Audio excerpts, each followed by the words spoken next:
Okay, so have you heard about this whole hush-cations thing? Hush-cations. Yeah, it's like this new thing. There Interesting. people are basically like taking vacations, but not really. Oh, They're still working. working vacations. Yeah, but they're not telling their bosses. Hmm. They're like sneaking off to Bali or something and like Yeah, posting pics on Instagram, but then secretly answering emails from the beach. that's risky. Right.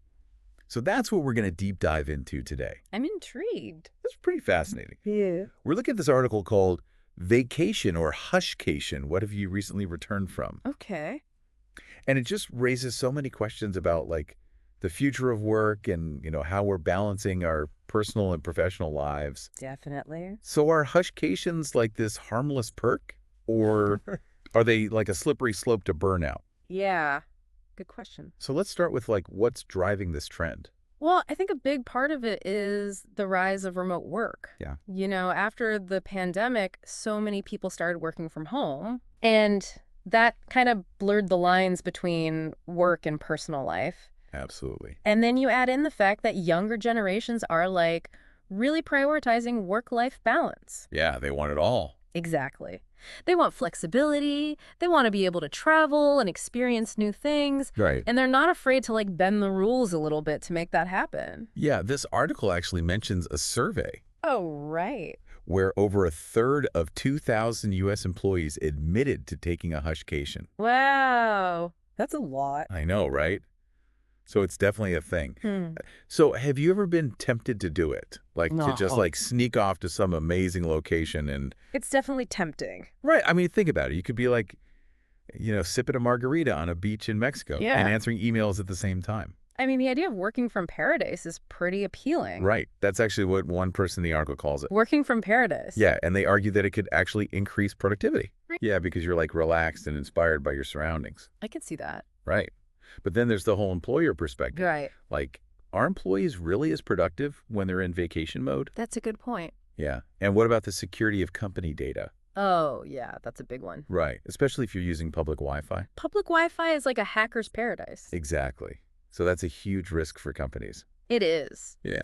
Companies spend a lot of money on cybersecurity Oh, yeah. for their offices, but they can't really control what employees do on public Wi-Fi. Right. So it's this whole dilemma, It is. balancing employee desires with employer concerns. Definitely. But then there's another layer to this whole hush-cation thing, What's that? the ethics of it all. Oh, right. Like, is it really okay to be dishonest with your employer? That's a tricky one. Yeah, the article actually quotes this blogger Hmm. who argues that hush-cations are more ethical than calling in sick. Interesting take. Right.